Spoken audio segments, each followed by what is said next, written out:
dia com Jesus. Amém? Vamos ficar de pé, irmãos.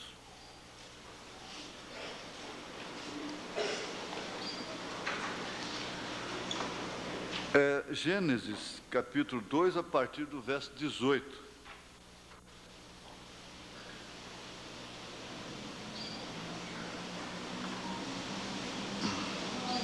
A partir do verso 18.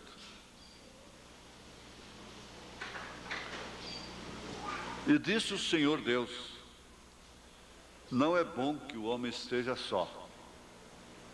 Far-lhe uma adjuntora que esteja como diante dele. Havendo, pois, o Senhor Deus formado da terra todo animal do campo e toda ave dos céus, os trouxe a Adão para este ver como lhes chamaria. E tudo o que Adão chamou a toda a alma vivente, isso foi o seu nome. E Adão pôs os nomes a todo o gado e as aves dos céus. Olha que mente fértil, hein? Deu nome para tudo. E a todo animal do campo. Mas para o homem não se achava adjuntora que estivesse como diante dele. Então o Senhor fez cair um sono pesado sobre Adão, e este adormeceu. E tomou uma das suas costelas e cerrou a carne em seu lugar. E da costela que o Senhor Deus tomou do homem, formou uma mulher e trouxe-a a Adão.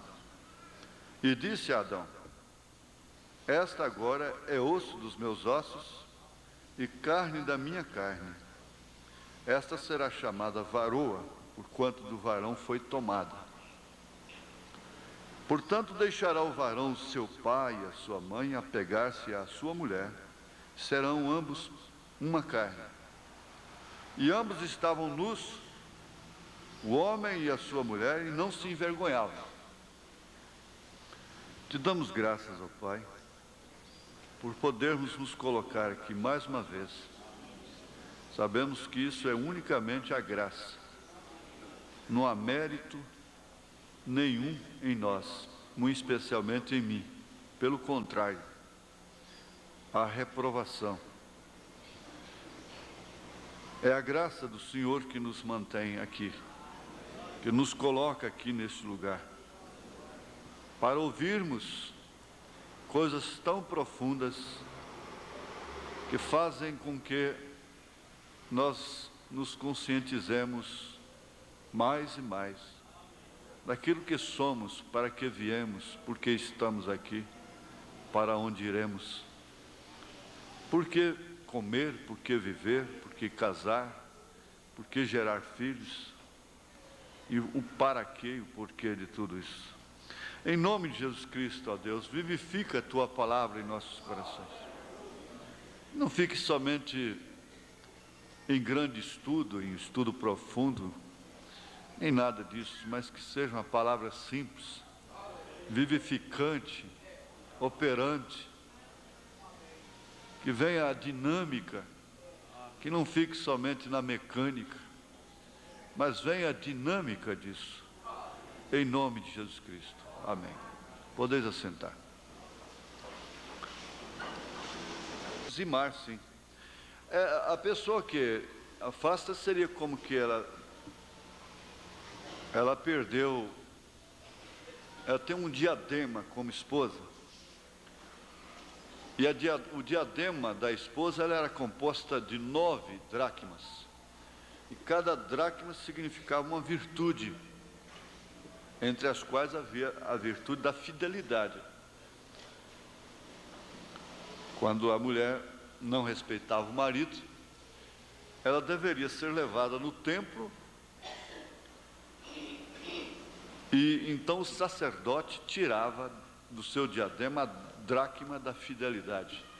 Desde então ela estava repudiada e o seu marido podia desposar outro. Isso era feito oficialmente. Agora, ela podia continuar com todas as demais dracmas, você já entendeu. Às vezes a pessoa se afasta, mas continua com determinadas virtudes que podem até agradar a Deus e abençoá-las, porque o dízimo é uma coisa, o profeta diz, ele traz bênção material. Por isso que a moça sábia prescrutaria se aquele jovem é dizimista. E se ele não é dizimista, ela não se casaria com ele. Ele vai ser um péssimo pai de família, ele vai ser avarento, ele vai roubar, porque a Bíblia diz que ele está roubando de Deus. Ele pode ser um desordenado, desequilibrado, e ela vai sofrer muito. E mesmo se ela ganha, ele deve perceber se ela é dizimista. Por isso que o dízimo deve ser ensinado desde criança. Agora, como o profeta disse, ele lançou um desafio. Você faz uma prova com Deus, porque foi Deus quem disse: faça a prova de mim, trazei os dízimos na casa do Senhor. Ora, você sabe quantos anos tem aqui? Eu não falo em dízimo, não falo em dinheiro, caí até num extremo com dinheiro, recuei completamente do assunto. Mas tudo tem a hora certa. Você pode olhar, se você se casou com um rapaz que não era dizimista, você sabe o que acompanha aquilo. O profeta diz: um verdadeiro cristão é dizimista. Ora, se ele não é dizimista, ele não é um verdadeiro cristão. Agora, ele pode se fazer dizimista para casar com a moça, mas ela tem como descobrir se ele era dizimista já. Olha, com toda discrição, respeito, até a igreja pode oferecer esses dados, porque tudo está no computador. Para um irmão servir como diácono, ele pode congregar, todo mundo pode congregar, tomar da ceia, mas para trabalhar, dedicar serviço à igreja, ele tem que ser dizimista, tem que passar lá pela administração e ver se ele é dizimista. Então, é um fundamento para formar coesão, porque agora nós já estamos lembrando do casamento compartilhado, que existe coesão. Então o marido não está dizimando com a mulher murmurando. Pelo contrário, ela o lembra: querido, tira primeiro do Senhor. Agora, não importa se o pastor veste um terno por dia, anda de avião, tem avião. Eu tenho um avião, vocês sabiam, né? É que eu fiz um pouso forçado lá na praça do avião e ficou lá, não dei quanto tirar. Não é? Isso não importa. Não importa, isso não é com você. Nessa semana mesmo eu estava instruindo gente de longe daqui pelo telefone. O irmão sinceramente telefonou e disse: sabe por quê, pastor? Porque a gente dá o dízimo, então o filho do pastor trabalha com ele, e o filho do pastor dá um cheque dele e fica com o dinheiro para o administrador depositar o cheque dele, então nós não queremos mais o pastor. Falei: que é isso? Mas como é que está tão infantil assim, com todo respeito? Está afogando na rasura, não pode não. Isso aí, se vocês acham que está errado, o que tem isso, né? Se você acha que está errado, então chama o pastor, faz uma reunião oficial com ele, comunica o fato para ele. Pronto, isso é responsabilidade dele, porque ele põe isso à disposição da administração, mas a administração dele, disso aí, biblicamente, não é de ninguém, é dele. Então vocês não precisam quebrar a cabeça com isso, né? Não é responsabilidade sua. Você tem para com Deus.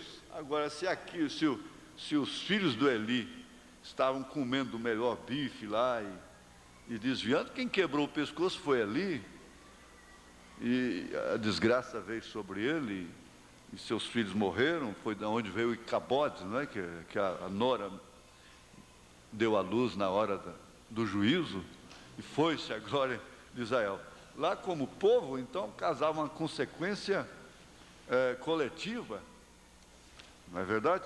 Mas essa aqui é você cuidando de você mesmo. Mas tudo isso tem a ver com o casamento. A pessoa pode, respondendo sua perguntinha, nesse papelzinho simples, pode perfeitamente dizimar. Até o descrente pode dizimar. Nem quem não é batizado em nome de Jesus Cristo, como acontece com alguns. Houve tempo que nós achávamos que não. mas ninguém tem o direito de recuar disso, negar isso. Tanto que o pastor não tem direito de perdoar dízimo. Ele não tem, não é da alçada dele. Diz, irmão, esquece disso, coisa e tal. Ele não tem esse direito. Isso aí o profeta diz, você não pode tirar essa bênção do cristão. Ele foi perdoar o dízimo de uma viúva, dispensar, Deus repreendeu ele severamente. Disse, não tire a bênção da minha serva. Deus falou com ele. O mesmo Deus que falava com ele curando câncer, cego, falou para ele assim, não tire a bênção da minha serva. Aí ele parou, né? Ele queria parar também com a oferta, levantar a oferta. Deus veio e disse para ele, isso é um culto de louvor, é uma adoração, você não pode tirar isso. Agora, a igreja precisa ser conscientizada disso. Tudo isso culmina em coesão, porque, veja aqui, o casamento compartilhado, ele só vai manifestar, quer dizer, se concretizar com o tempo. Nós já observamos isso. E é um casamento equilibrado. Para ser um casamento equilibrado, a mulher precisa ser pessoa equilibrada, de um raciocínio equilibrado, e que equilibre também as suas tensões, não seja entregue ao histerismo.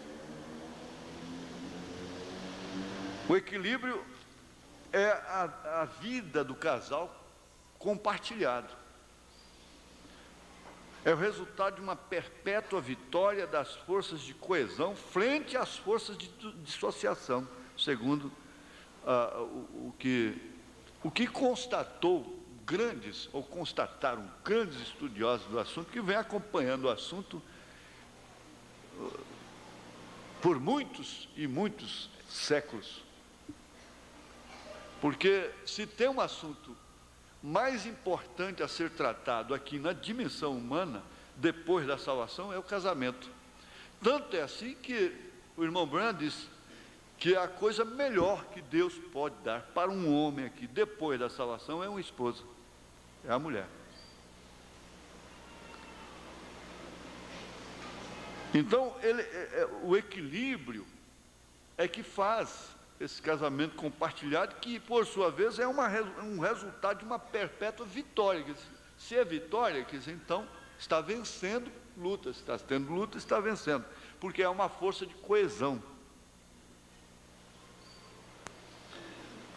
Frente às forças de dissociação, a dissociação nós estudamos domingo passado, começa da própria família, pai, mãe, e sentimentos e coisas, puxando, dissociando a coesão do casal. Muitas vezes é assim. E há muitas outras forças de dissociação que penetram. Nós vimos a televisão que faz, é uma força de dissociação do casamento. É uma escola do diabo dentro de casa. A televisão é uma escola de Satanás a domicílio. Não importa quanto bem ela leve, ela é uma árvore da ciência do bem e do mal, só que ela está produzindo muito mais mal do que bem. Ela conscientiza, e foi justamente o que a serpente fez com Eva, foi conscientizá-la, a mulher a tomar conhecimentos e conhecimentos e conhecimentos. O profeta disse, ao tomar conhecimento ela cai. Aquela mulher simples, humilde, que não tem muito conhecimento, cai na mão de um homem ponderado, idôneo, responsável, é a esposa mais ideal do mundo. Essa mulher que sabe demais, ela fica esperta. Por quê? Precisa, ela tem que sair, ela tem que viajar, ela tem que fazer isso, então se ela for uma bobinha, ela roda. Então ela tem que... Agora, aquela que é do lar não precisa disso, não é certo? Havia... profissão do lar, profissão do lar, profissão do lar, profissão do lar, profissão do lar, profissão do lar. Quase todos no cartório, tudo, ele já nem perguntava, do lar, do lar, do lar. Hoje, É difícil escrever. Ela se sente humilhada, dizer assim, do lar. É humilhação. Do lar. É uma humilhação. Bom, então, eu não posso ficar aqui nessa recapitulação, porque nós temos que seguir, né? Mas fica bem batido para aqueles que estão começando hoje. Nós vamos ver aqui, lembrar da cartinha, ó. Aquela cartinha lá de outro estado. As coisas depois que já... como é que é? Ser pastor não deve ser fácil, especialmente quando se é uma pessoa como você, em que as pessoas confiam cegamente e a gente acaba se esquecendo que o pastor... Não, cadê?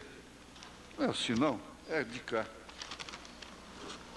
É uma pena que a gente só começa a aprender e a perceber as coisas depois que já cometeu quase todos os erros que foi possível, e fazer o tempo voltar é impossível. Fazer o tempo voltar é impossível. Aqui foi muito profundo e de muito valor quando o Senhor disse que a esposa deve ser recatada. Em outras palavras, ela não deve ser muito fácil. Nunca trocou roupa e ficar disposta, nunca trocar roupa e ficar disposta perto, descomposta, perto do marido no dia a dia, bem entendido, ela entendeu perfeitamente, não é? Constantemente, bem explicado. Eu tive essa experiência, por isso eu tinha muito valor para meu esposo. Nesse sentido, éramos muito felizes. Meu irmão morou 1 ano comigo, casou porque viu a nossa felicidade. Mamãe nunca trocou de roupa perto dos filhos. Eu nunca troquei de roupa perto do esposo e filhos até o dia de hoje. Perto de amigos, menos ainda. Você acha que ficar de biquíni na vista de filhos não tem nada. Mas isso causa uma impressão que... isso é analisado, constatado, não é só religiosamente, é cientificamente constatado. Se todos entendessem isso, é a chave. O Senhor tem falado tudo o que é necessário nesse sentido. Creio que vai ser uma bênção para todos. O Senhor Jesus é bom demais para não nos desamparar. Ele não é bom demais, não nos desampara. Se não for certo o que escrevi, o Senhor pode me corrigir. Então está corrigido, irmão. Deus abençoe. Amém. Glória a Deus. Aqui, então, vamos continuar. Essa coesão depende de detalhes. Começando do detalhe do equilíbrio emocional. Uma mulher sem equilíbrio emocional transtorna todo o lar. Transfere aquilo para suas filhas. Se a mãe é desequilibrada emocionalmente, quase sempre as filhas vão ser do mesmo jeito. Não tenha dúvida. Não tanto o pai, porque o pai ele não está muito relacionado com as filhas. E ele está mais fora de casa. Mas a mãe é sem dúvida a forma, por isso a Bíblia diz que a mulher sábia edifica a casa. A tola a derruba com suas próprias mãos. Porque ela divide essa força de coesão através de seus sentimentos, colocando filhos entre o marido e si. E já aprendemos que os filhos não devem ficar entre. Ela deve ser disjuntora dele toda a vida. Os filhos ficarem depois dele, à esquerda dela, à direita dele, como queira, não é? Mas nunca entre. O que entre forma cunha, e a cunha separa. Vocês entendem?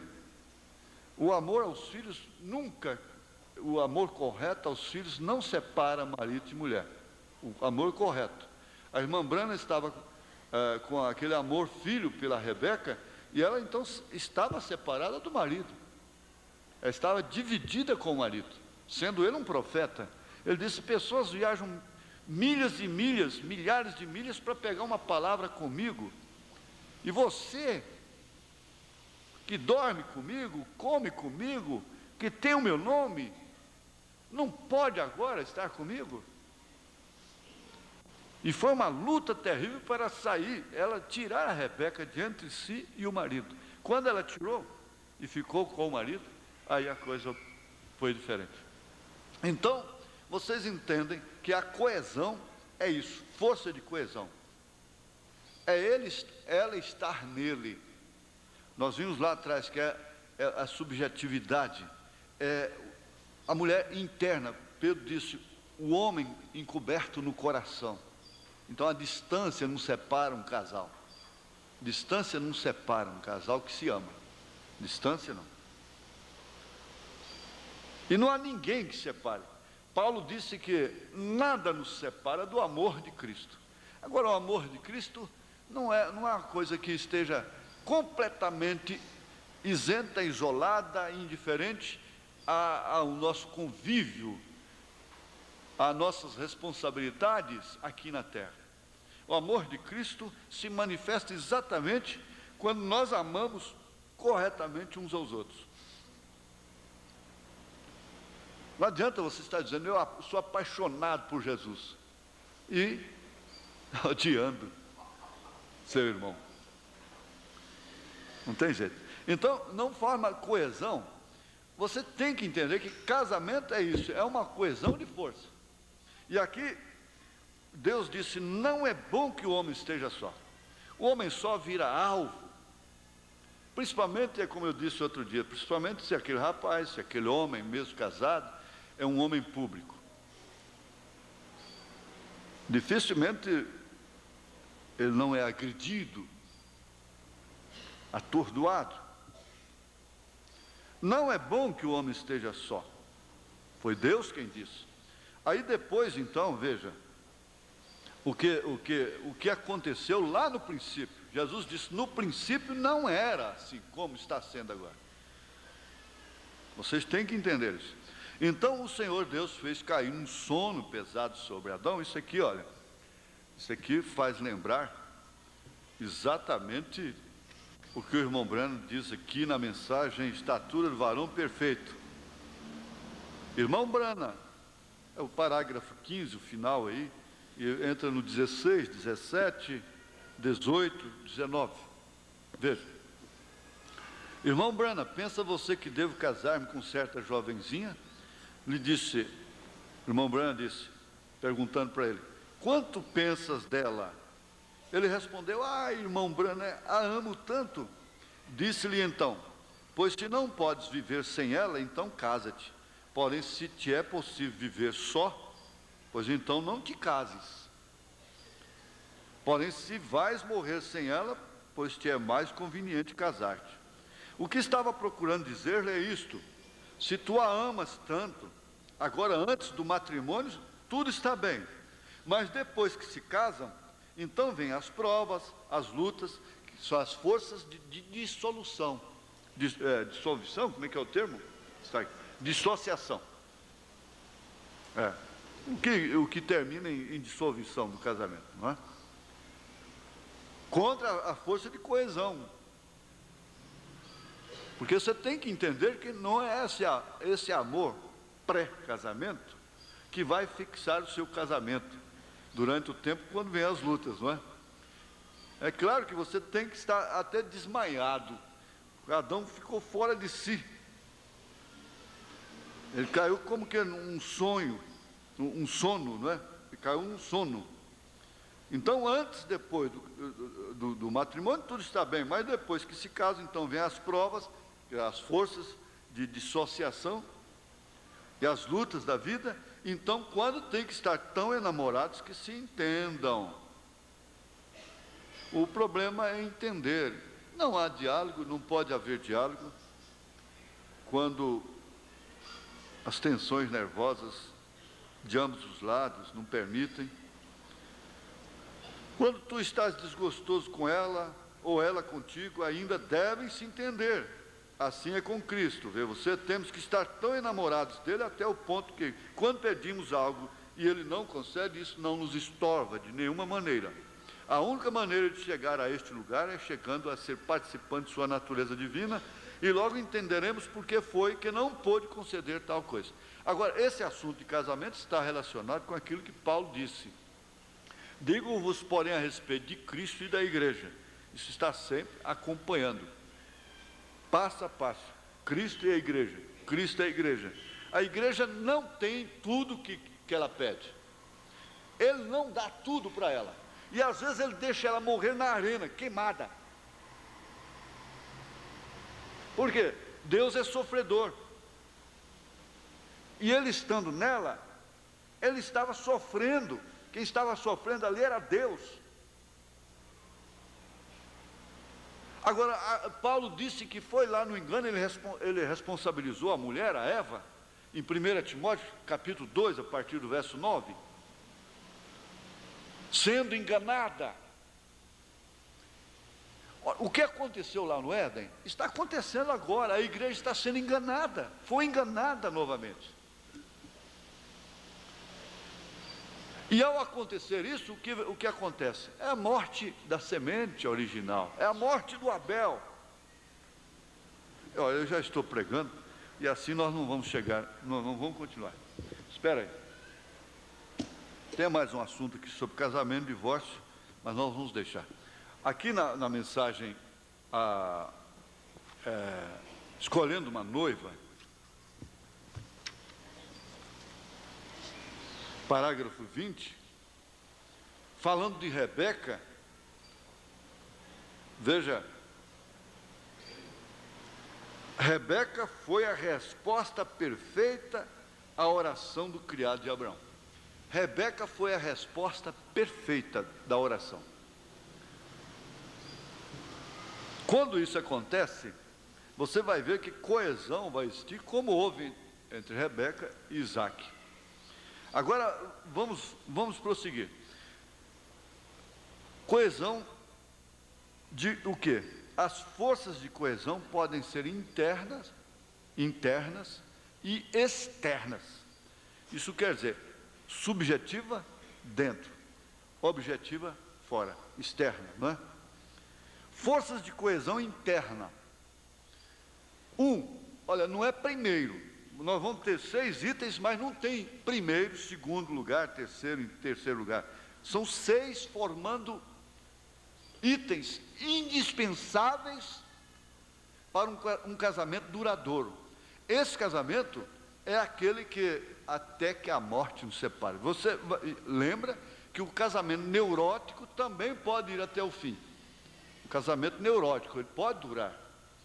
Então, o casamento normal e o casamento neurótico, que nasce já com traumas, mentiras, falcatruas, interesses e coisas assim. Já nasce um casamento neurótico e com problemas psíquicos. Por quê? Olha, a mentira altera todo o metabolismo da pessoa. Tanto que lá nos Estados Unidos eles estão aperfeiçoando cada vez mais o sistema de detenção de mentira, o detector de mentira. Por mais acostumado com o crime que seja a pessoa, quando ele nega, há uma reação no seu organismo que pode ser captada por aparelhos. E isso causa neuroses. Então, é o que vem formar um casamento neurótico. Você começa um casamento mentindo para a moça, mentindo para o rapaz, o que vai acontecer? Você já sabe que você vai ter um casamento neurótico. Agora, nós estamos no casamento normal.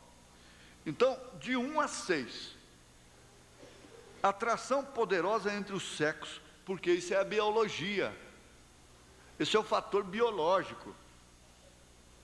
Não adianta você hoje beatificar-se a tanto, quer dizer, se santificar a si mesmo e encarar o casamento de uma forma inteiramente espiritual. Isso é heresia. É uma heresia. Você não pode fazer isso. Você tem que encarar o casamento como Paulo encarou lá em 1 Coríntios, capítulo 7. Que inclusive ele é para evitar a prostituição. E lá em Hebreus 13 ele disse: venerado seja o leito sem mácula. Quer dizer, o casal que vai para a cama sem mácula.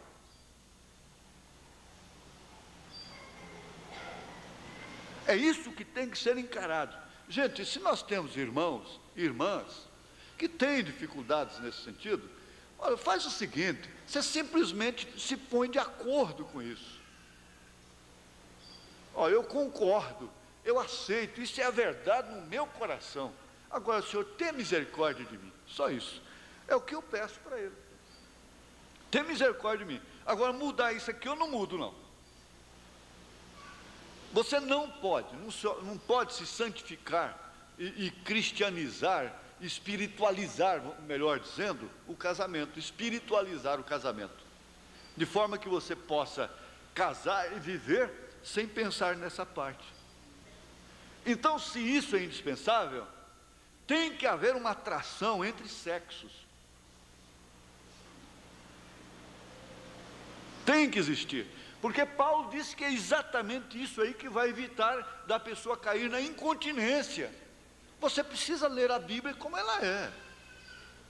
A Bíblia, ela é escrita para quem... Olha, lá em cima ninguém vai ter Bíblia. O profeta orou na mensagem O Fundo Clama o Fundo, aquele filme. Ele disse, quando como é que fala? A fumaça for dissipada, a Bíblia for fechada. Lá eu não preciso de Bíblia. Nós não vamos levar a Bíblia para os céus. A Bíblia é para essa dimensão. E ela cuida do homem, da mulher, na dimensão humana, em suas circunstâncias humanas.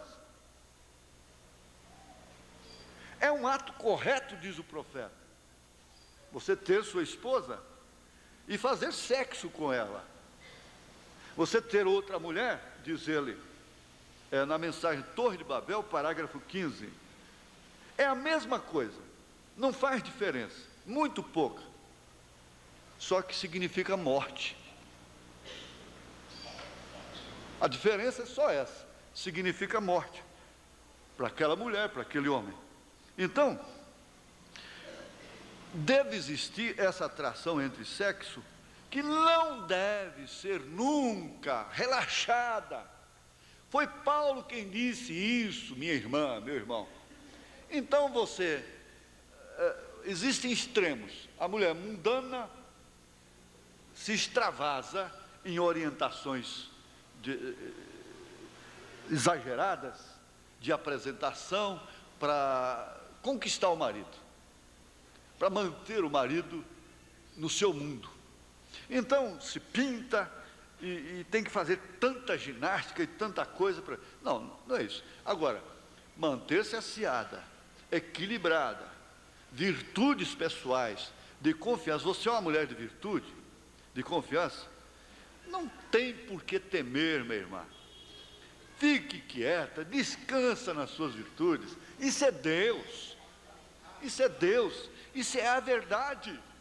Não tem por que você temer, você sair por aí batendo com a cabeça nos postes. O profeta diz assim: se você é sincero, honesto em seu coração, Deus está obrigado para com você. Não é certo? Então, os puritanos, vamos dizer, caem no extremo de isolar esse fator. Agora, esse é um fator biológico, e ele vai causar reflexos psicológicos também, tensões mentais. Isso é indubitável, sem dúvida alguma causa. Por isso Paulo chamou isso de incontinência, em 1 Coríntios capítulo 7. Então, pastor, o que seria isso? O que seria é isso: você tem que ter uma atração por ela. Ela tem que ter uma atração por você. Esse é o fator biológico.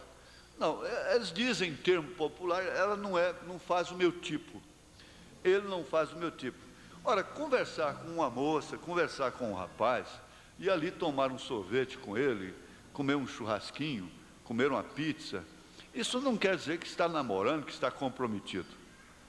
Agora, se isso vai enrolando o tempo, e faz uma amizade, assim, insinuar namoro e coisa e tal, então aí já tem alguma coisa errada, não resta dúvida. Mas, espera aí, dentro de pouco tempo, você sabe perfeitamente, porque toda mulher é bonita à primeira vista.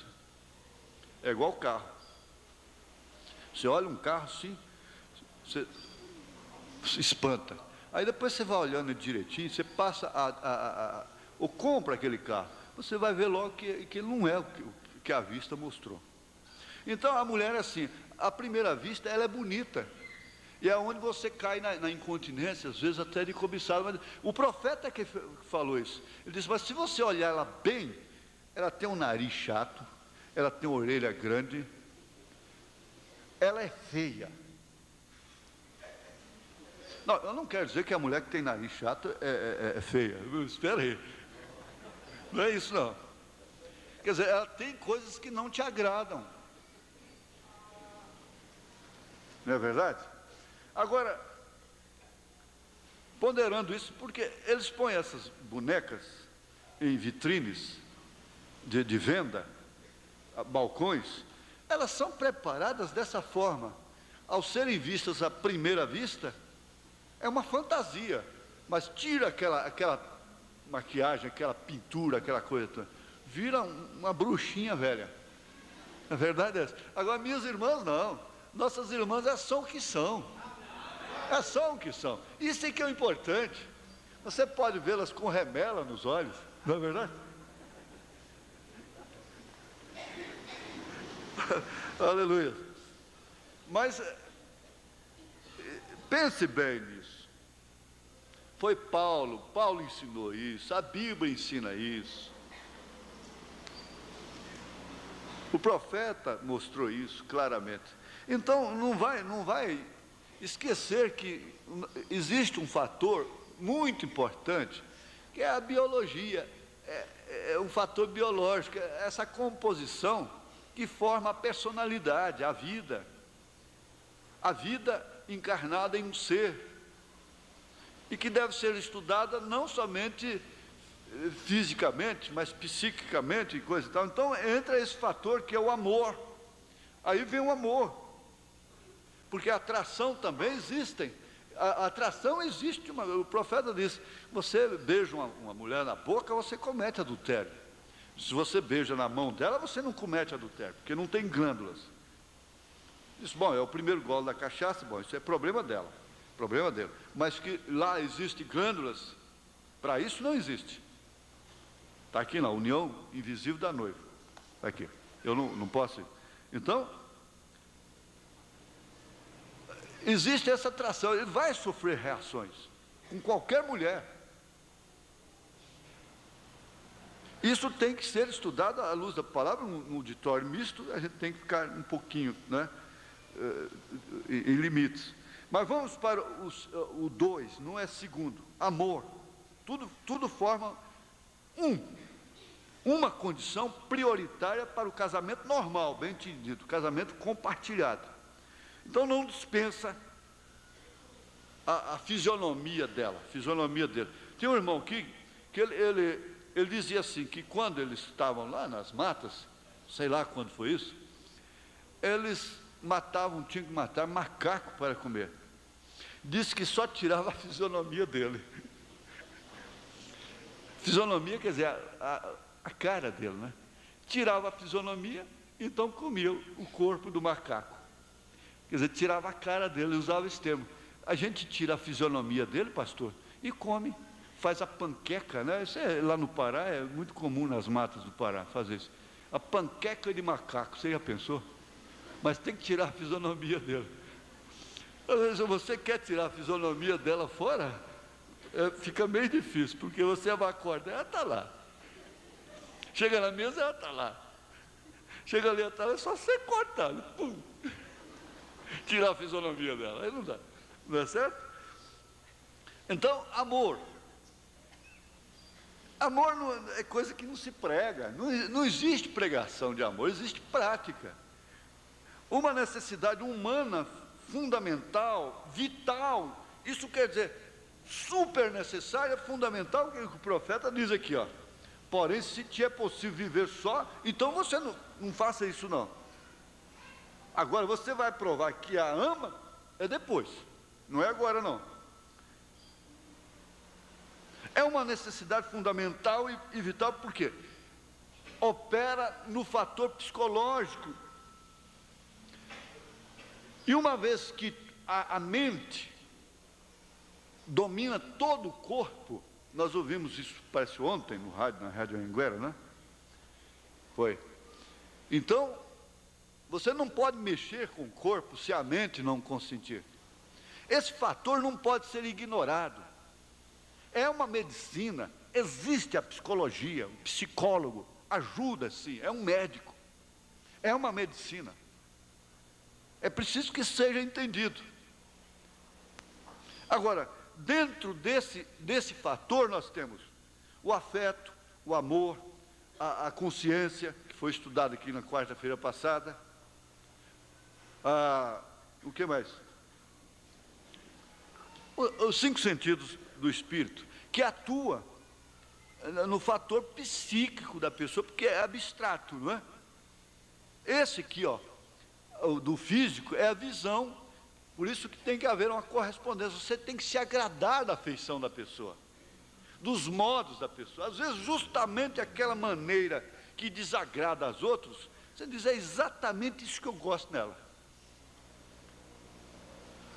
Não, você quer saber uma coisa? Todas elas têm um ponto de atração. Uma é a boca, a outra é o nariz, e assim por diante. Não, exatamente aquela boca grande é que eu gosto. Vocês dizem que ela tem boca grande. E eu não vejo isso, é exatamente aquilo que eu gosto nela. Às vezes a mamãe ficou lá, tadinha, minha filha, tão bonitinha, mas tem uma boca tão grande. Mas foi justamente isso que ele gostou.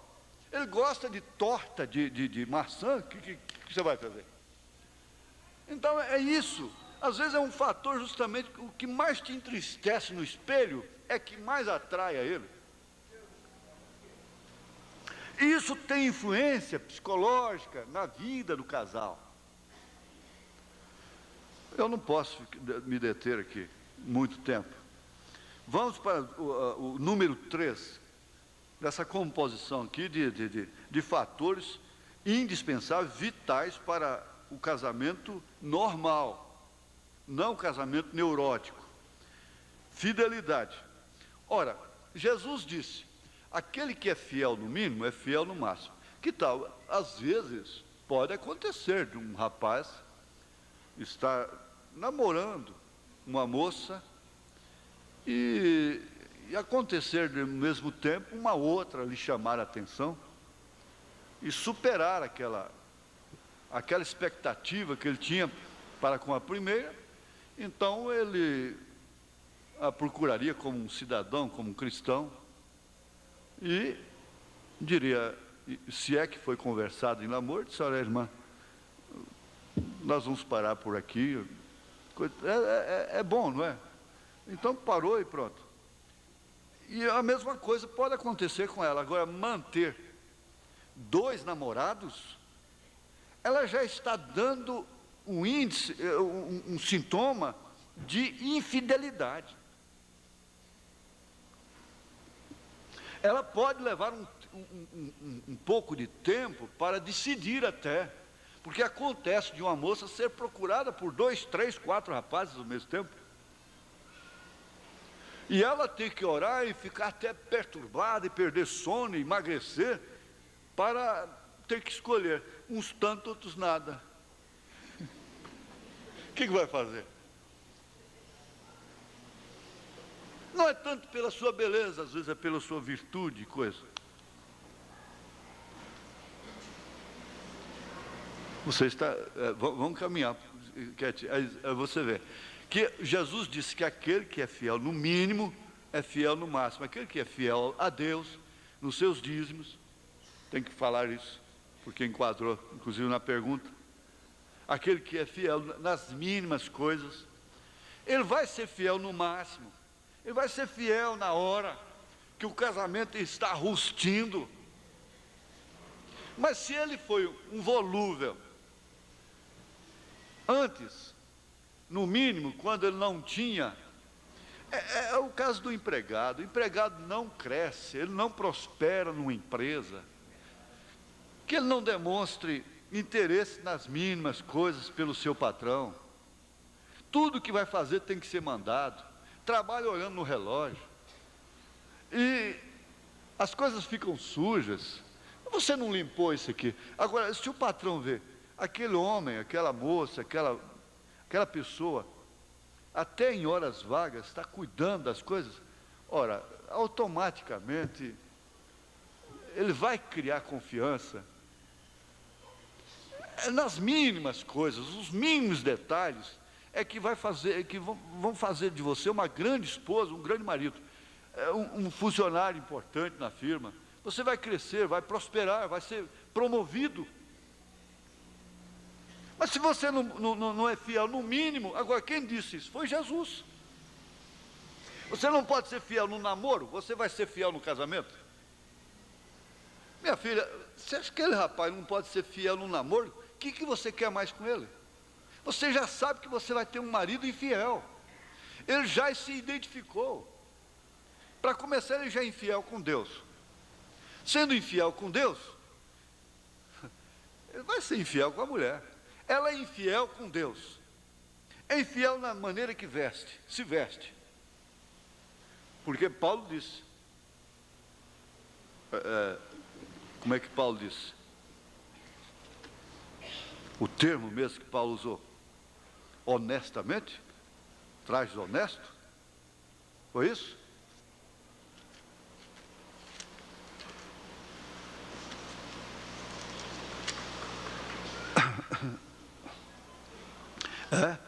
Do mesmo modo, as mulheres se ataviam em traje honesto. Quer dizer que exige traje desonesto. Desonestidade é infidelidade. Infidelidade é desonestidade.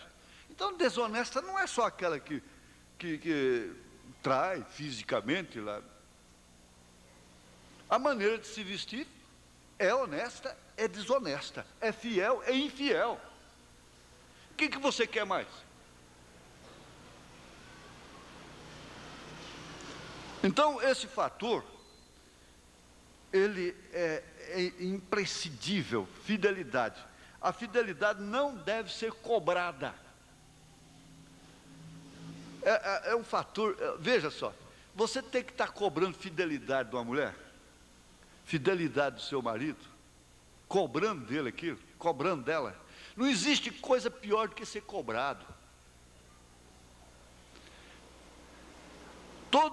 Toda pessoa que é cobrada, a tendência dele é fugir do credor, é evitar o credor. Por fim, você vai sendo evitada. Por quê? O homem que trai, quer dizer, que é infiel, ele vai perdendo a comunicação interna. Foi o que aconteceu com Adão e Deus lá e Eva. Então, eles fugiram, recuaram, porque a consciência condena. Ele vê que ela não merece aquilo, então ele começa a fugir, como Abraão fugiu, se escondeu. Ele procura também se esconder. E quando ela dá de cima cobrando, ela vai empurrando ele para fora. Está dizendo, vai embora, vai embora, vai embora. Ela sabe que casamento e divórcio não permite ela repudiar, mas está repudiando. Eu não sou culpado de você ter nascido mulher. Há muita diferença biblicamente. Muita. A mulher, está aqui, ó, se você quiser anotar, você vai anotar, eu não vou ler não. Anota aí. As mocinhas podem anotar também. Começa aí pelo parágrafo 190 de casamento e divórcio. Parágrafo 190. Parágrafo 188. Põe antes. 188. 190. 201. Agora isso aqui vem do pilar de fogo. Isso não veio de seminário, pilar de fogo dos céus. Lá no Quênia Sabino. Se você crê no profeta, você crê nisso. 201, 208, 211, casamento e divórcio, né?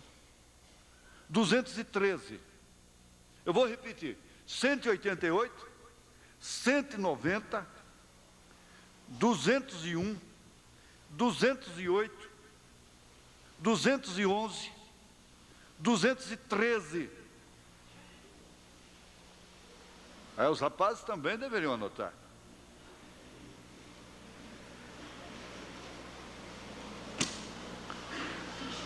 A parte desse princípio, ela não tem como repudiar o marido. O que ela vai fazer? Ela tem que encomendar isso a Deus. Se ele é infiel, Deus permanece fiel. Deus está em você, permanece fiel. Agora, o 4 vai para lucidez. Lucidez. Não, a lucidez equivale a conhecimento, equivale a ser esclarecido. Quer dizer, seria a oposição à ignorância. Ignorar é não ver. Eu ignoro isso, não tomo conhecimento. Isso para ficar bem debulhadozinho, não é bem fácil. Eu não tomo conhecimento, eu não vejo isto, não tomo conhecimento, não quero saber disso. Então a lucidez mata. Ela mata. A lucidez mata. Quanto mais você é lúcida, quanto mais conhecimento você tem, mais você se condena depois. Mais você se condena. Preste bem atenção nisso, porque aquele a quem mais é dado, mais é exigido. Agora, a lucidez de ver o mal de longe te faz o quê? A lucidez faz do homem, faz da mulher uma atalaia. Uma atalaia. Ela é a atalaia do lar. Ela é a atalaia do casamento. Ela é pequena, mas a verdade é muro, é grande. O atalaia ficava em cima do muro. Ele é pequeno, mas ele é um atalaia. Ele vê de longe o inimigo chegando. Então a mulher percebe quando as coisas estão vindo de lá. Eles dizem assim: quando você vem com o fubá, eu já estou com o angu pronto há muito tempo. Quer dizer, é a pessoa que pode ver as coisas em tempo de evitá-las. O atalaia vê de longe e adverte. Toca a trombeta para o seu povo. Então você percebe, olha, está vindo aí uma onda assim. Você foge disto. A mulher sabe quando as coisas estão rodeando para... Aqui Eva não se sabe quanto tempo ela manteve companheirismo com a serpente. Não se sabe quanto tempo. Ora, não havia mal nenhum. Que mal há? Que mal há? Uma mulher como a Xuxa beijando na boca de um cachorro em frente de uma tela. E o cachorro lambendo a boca dela. Que mal há? Que mal há nessa Madonna deitar-se com um cachorro? Esse é o estado do mundo. A Eva, naturalmente, teve companheirismo. Ela não andou com a corrente no pescoço da serpente, para lá e para cá, e pôs casaquinho nela. Como o profeta disse que elas estão pondo nos cachorros. E casaquinho, e perfumou a serpente e coisa e tal. Mas não se sabe quanto tempo ela namorou com essa serpente. Isso quer dizer, andou com ela, fora de seu marido. Sem nenhuma maldade, sem nenhuma lucidez sobre o assunto. Ela queria, de todas as formas, aprender mais. Ela era viva, ela queria ser viva, esperta. Aquela lucidez trouxe as sirenes nas ambulâncias, os hospitais para pestilento, crimes, roubos, tudo que você ouve de mal, mortes, cemitérios, foi tudo por causa daquele namoro. Tudo por causa da lucidez que ela alcançou. Agora, o irmão Brana fala do conhecimento, da lucidez de Deus. Tiago fala da sabedoria, diz: se você tem falta de sabedoria, peça a Deus, Ele te dá a lucidez, Ele te dá a sabedoria, Ele te levará a ver as coisas de uma forma diferente, e ver quando o mal aponta lá, seja através de quem quer que seja, e você então pode evitá-lo. Essa lucidez no lar, ela é indispensável. Ela é o conhecimento sem o qual o lar é derrotado. Parece que foi Oséias que falou, não? Deus falando através dele: o meu povo, Miqueias, foi destruído por falta de conhecimento, por falta de lucidez. O número 5 seria a sinceridade. A sinceridade. Ora, a pessoa sincera, ela não tem como ser fingida. Paulo fala do amor não fingido. Começa por aí. Você sabe que, ao descobrir fingimento na pessoa, se você tem um princípio de sinceridade, você não se sente mais bem com aquela pessoa. A falta de sinceridade vai afastando, vai quebrando. Agora, a sinceridade, ela é uma qualidade indispensável, porque não existe caráter sem sinceridade, não existe caráter sem fidelidade, uma vez que o caráter não é um dom dado por Deus. O caráter é uma vitória. Ora, o que é que faz o caráter? É você vencer exatamente as fases que te levam a agir com insinceridade, com falta de sinceridade. Você não estava sendo sincera com ele. Você não estava sendo sincero com ele. A sinceridade não tem como dar as mãos para a mentira. Aí onde vai desencadeando uma série de consequências que o eleito vai enfrentar aqui nessa carne. Você tem que entender isto. Você vai enfrentar consequências na carne, porque você não vai estar no trono branco para ser julgada, para ser julgado. Você vai julgar até os anjos. Então, tudo o que aconteceu, tudo o que acontece, que vem contrariar realmente o caráter cristão, você vai ter que enfrentar e vencer aquilo aqui, porque isso forma caráter. A sinceridade é um reflexo direto, claro, do caráter. Ela é um espelho através do qual você olha a si mesmo. É a sinceridade. Você conhece o caráter através da sinceridade. Agora, não é aqueles: eu vou ser sincero para rejeitar a palavra de Deus. Não é isso. Eu sou sincero. Eu cansei de ouvir isso. Eu sou sincero. Sou sincero. Quer dizer que os outros não eram. Não é isso. O sincero diz sim, sim, não, não. E ela é, sem dúvida, o espelho. Você conhece a história do Joãozinho. O Joãozinho foi criado sem ver espelho. Tinha um espelho na casa dele, mas era numa árvore lá em cima, ele morava no interior. E um pedacinho de espelho lá em cima, que só seu pai via para fazer a barba e coisa. E um dia, Joãozinho, já grandinho, veio visitar com sua família, visitar uma tia lá em Chicago. E a casa muito boa e coisa e tal, e um corredor lá terminava com um espelho muito grande. Então o Joãozinho nunca tinha visto a si mesmo. Chegou lá e ficou lá assim. Fazia uma gatimunha, o Joãozinho, o menino do espelho fazia também. Ele pegava na orelha, o menino do espelho também pegava. Ele fazia isso. Então a sua mãe, sua tia, olhando lá de longe, viu que ele estava deslumbrando com aquilo. Quer dizer, ele não conhecia a si mesmo. A sinceridade fornece autocrítica. Ela é que te leva a fazer autocrítica. E ele estava olhando assim mesmo, igual aquela família lá do Piauí também, que nunca tinha visto espelho. E quando saiu aqueles espelhos que todo homem carregava no bolsinho, né?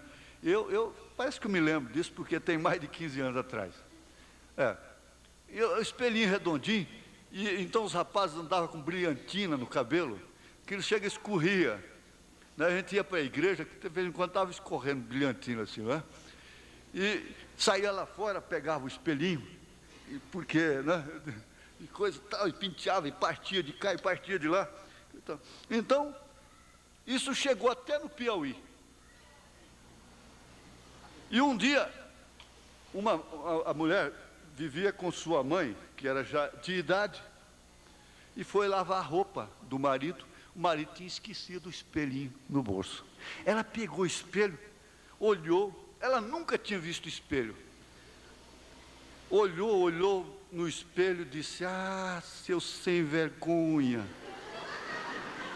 veja só porque ele está me trocando por uma sirigaita horrorosa dessa.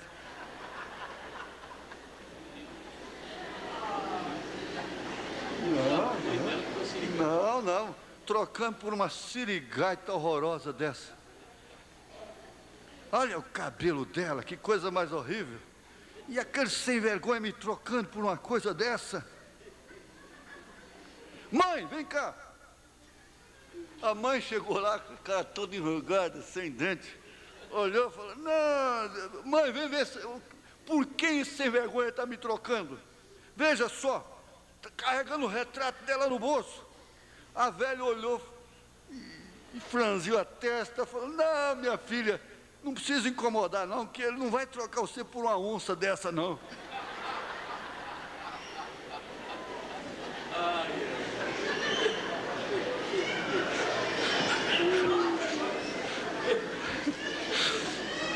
Nunca tinha visto espelho, nunca tinha olhado a si mesmo. Há pessoas que nunca olham a si próprias. É um sentimentalismo que ofusca. Aquela princesa queria casar com aquele príncipe de todas as formas.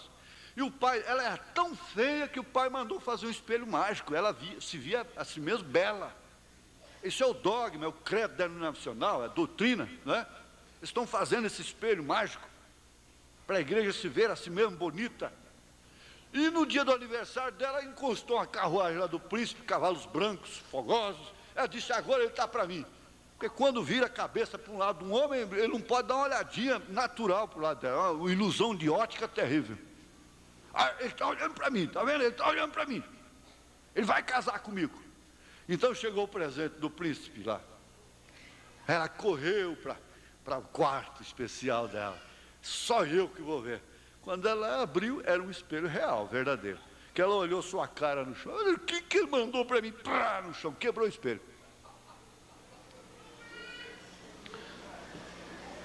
Então, seja sincera, seja sincero. Não se acumule de complexos de inferioridade, superioridade. E a mulher não pode ter um narizinho bonito, que ela já sai pensando que ela é Miss Beleza, não é?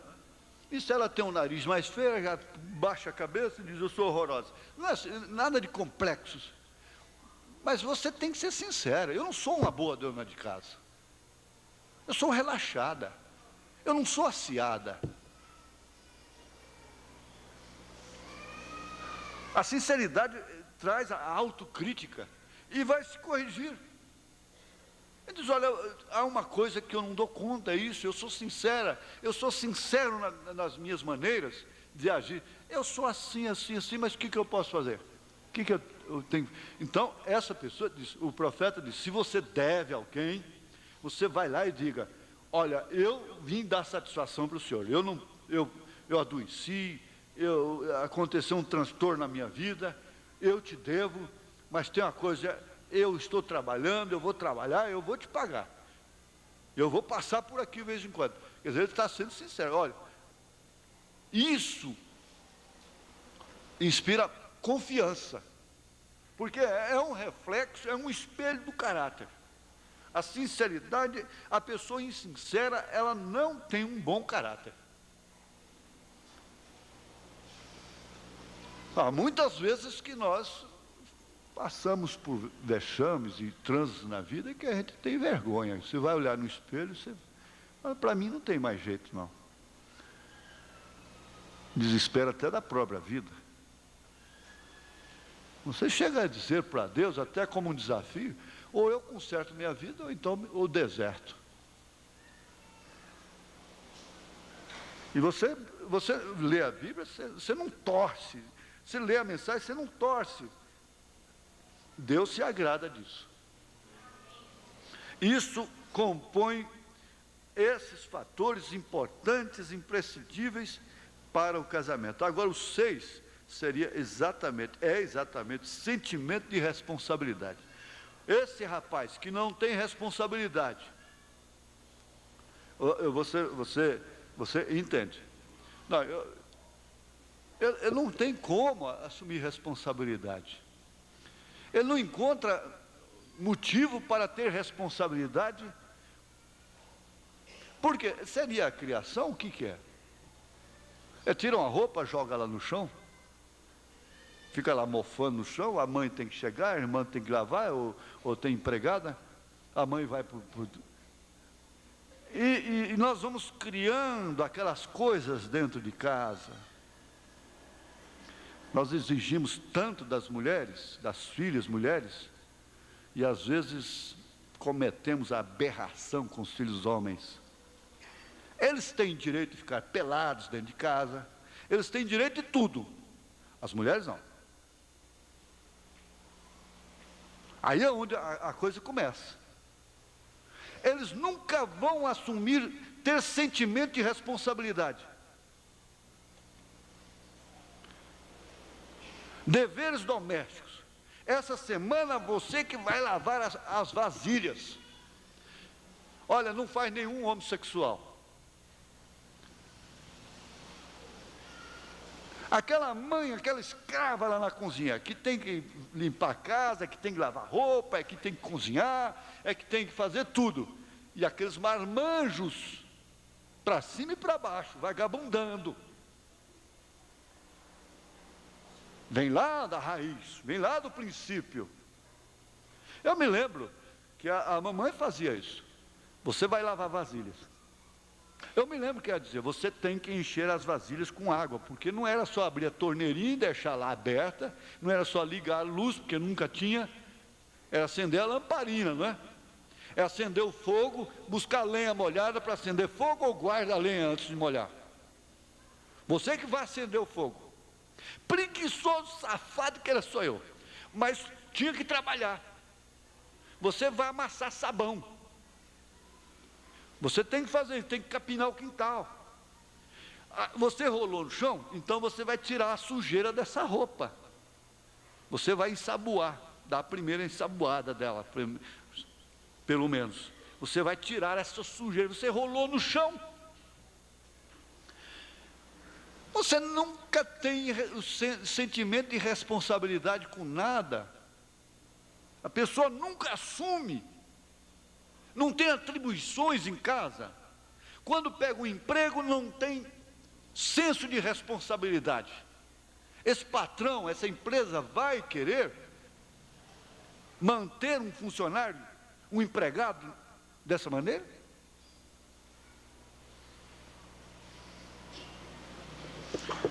Olha, minha filha, casar com um homem que não tem sentimento de responsabilidade é a pior desgraça que existe no mundo.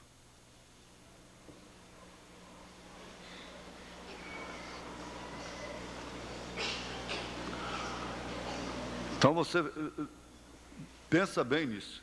Você vê esse moço trabalhando. De primeiro, o casamento era assim. Quando o homem chegava, o rapaz chegava para pedir o casamento, haviam pais, não, isso é verdade, que pediam a mão do rapaz para ver. Pedia a mão do rapaz para ver. Passava a mão na mão do rapaz. Se fosse mãozinha igual a minha, ele dizia, vai plantar batata, rapaz. Bom, se bem que hoje ele tinha que passar a mão na minha garganta, né? minhas cordas vocais. Não, não passa a mão aí não, passa a mão aqui dentro. Aí não tinha jeito, né? Mas, porque os meus calos são aqui, né? Mas minhas mãos são lisinhas. Mas é verdade, isso não é brincadeira, não é para fazer rir, não. Ele chegava, o pai pedia a mão do rapaz. Quem sabe disso aqui? Ah, o pai dela pediu? Pediu a sua?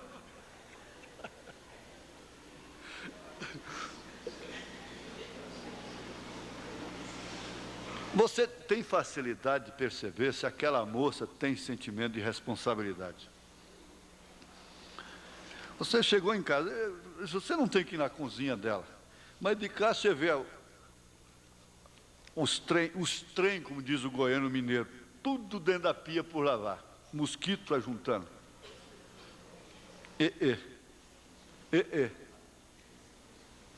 E outros detalhezinhos que você percebe que não há sentimento de responsabilidade. O rapaz, olha, não é diminuindo a ninguém, mas a minha mãe dizia assim claramente, ela tinha essa maneira de falar, talvez eu tenha herdado dela, de quando você criar vergonha na cara, você vai parar no emprego. Enquanto você não criar vergonha na cara, você não para no emprego. Ela dizia assim, e esse caboclo que não sujeita a patrão, a horário, bater cartão, admite-se perfeitamente que muitos crescem, eles estudam e esforçam dia e noite, desde novinho, né? E às vezes nem tem que se empregar. Mas o homem que não sujeita a dominação, como Paulo disse, ele nunca assume sentimento de responsabilidade, ele nunca tem sentimento de responsabilidade. Respeitando, nós temos muitos preciosos irmãos, inclusive irmão que é vendedor, que virou até fazendeiro, cresceu e tudo. Mas quando eu estava encabulado só com venda de porcaria, de título da Polar, de não sei mais o quê, coisa sem futuro, que era hoje eu tenho vergonha de ter vendido. Eu vendi um lote para uma pobre de uma viúva, porque ela tinha uma filha bonita, e eu visitava a sua casa, não é? E eu vendi um lote para ela, lá na Cachoeira Dourada, que eu nem sei onde é esse trem até hoje. Mas por quê? Porque eu não queria trabalhar, eu queria vender. Eu queria vender. Depois que eu entendi o que é isso, o que significa ficar desempregado, aí então foi que o patrão viu humilhação, você aguenta, você tem que aguentar. Por quê? Você lembra? É aquele negócio, qualquer coisinha, me dá minhas contas. Não tem sentimento de responsabilidade com os filhos depois? Não tem sentimento de responsabilidade com a esposa? Agora, ninguém tem que ficar em condenação, porque é uma fase que tem se passado e vai lutar, e vai levantar a cabeça e lutar contra isso, e tudo vai dar certo. Isso, agora, você que vai escolher ainda, tem uma coisa, antes você tem tudo para dizer sim ou não, mas depois não, aí acabou. Aí acabou. Você entende? Então é agora. Então fica aqui, ó, atração poderosa entre sexo, nosso horário já foi embora, que é a biologia, o amor, que tem uma necessidade humana fundamental e vital, que é psicológica, isso é indispensável, fidelidade, lucidez, sinceridade, sentimento de responsabilidade. Agora, depois então, domingo próximo, se Deus se deixar, nós vamos estudar mais ainda, detalhes por detalhes, a atração entre sexo, o amor, que é muito, muito profundo e grande. Aqui a fidelidade, a lucidez, a sinceridade e o sentimento de responsabilidade. Todos esses fatores aqui vão ser estudados ainda domingo próximo. Amém? Glória a Deus. Esse estudo nós não vamos ter pressa com ele, não. Termina quando terminou. Não é certo?